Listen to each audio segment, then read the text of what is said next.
Hi, everyone, and thank you so much for joining us this Wednesday afternoon. I'm Kyle Bosch. We have new information at noon. Fargo police have found a vulnerable adult who had been missing for almost 2 weeks. Police posted on Facebook this morning that 26-year-old Amber Paulson was safely located. Paulson hadn't been seen or heard from since July 23rd. Fargo police say they would like to thank the community for help in finding Paulson. Investigators are trying to find the cause of an early morning garage fire in South Fargo. Neighbors called just before 3 a.m. about flames shooting out of the top of a garage at 901 14th Avenue South. Everyone in the home was able to get out safely and no one was hurt. West Fargo police are investigating a burglary at a liquor store overnight. It happened at the Liquor Mart on Cheyenne Street just before 2 a.m. Police say surveillance video shows 2 cinder blocks being thrown through a window and 2 people going inside. The suspects got away with several bottles of vodka.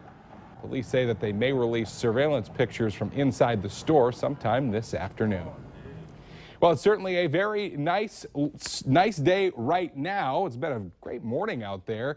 But again, we do have the possibility of some rumbles headed our way this afternoon, at least in some areas.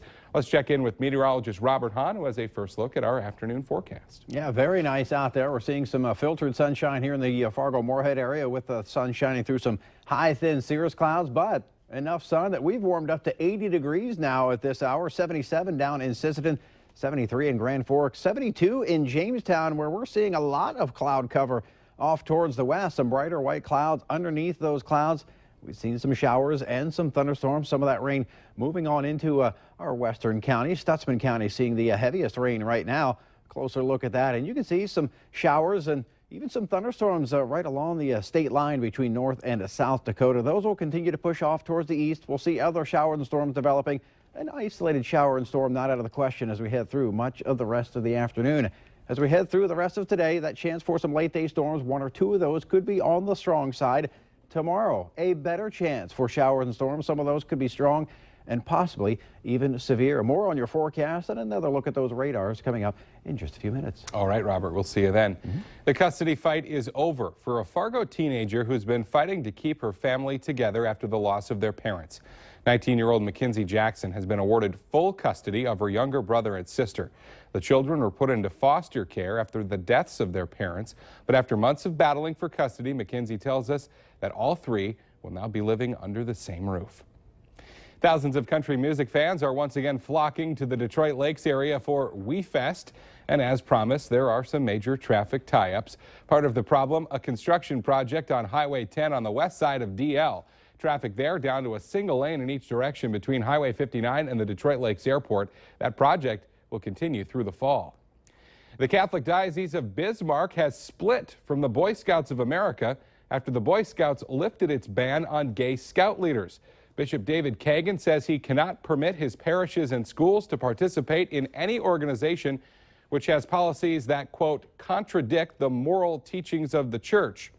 The ban on gay Boy Scout leaders was lifted just last month. The professional hunter accused of assisting American dentist Walter Palmer in killing Cecil the lion arrived for trial in Zimbabwe today. Theo Bronkhorst is accused of failing to prevent an unlawful hunt.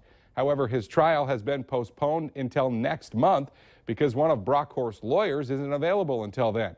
Bronkhorst told reporters after the court case this morning that the hunt was legal and that he thinks the charges against him are out of line. Minnesota Governor Mark Dayton wants up to a $20 million bailout for resort owners affected by a decision to close walleye fishing on Lake Mille Lacs.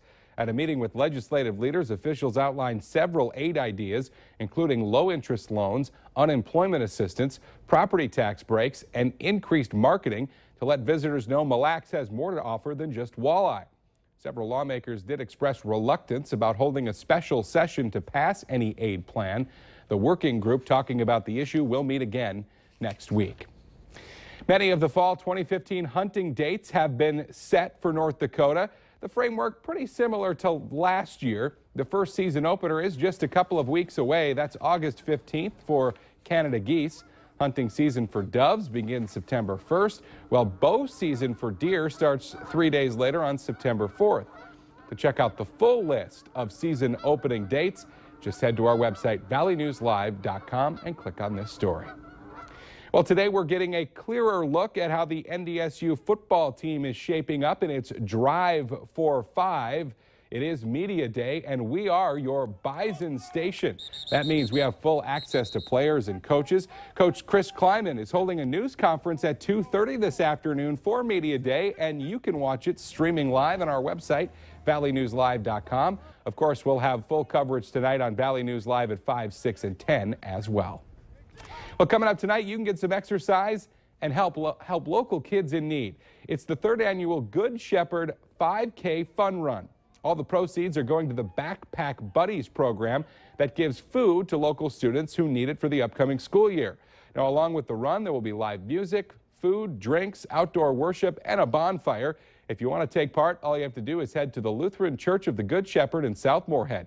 The 5K starts at 6:15, but the activities will be going on throughout the evening.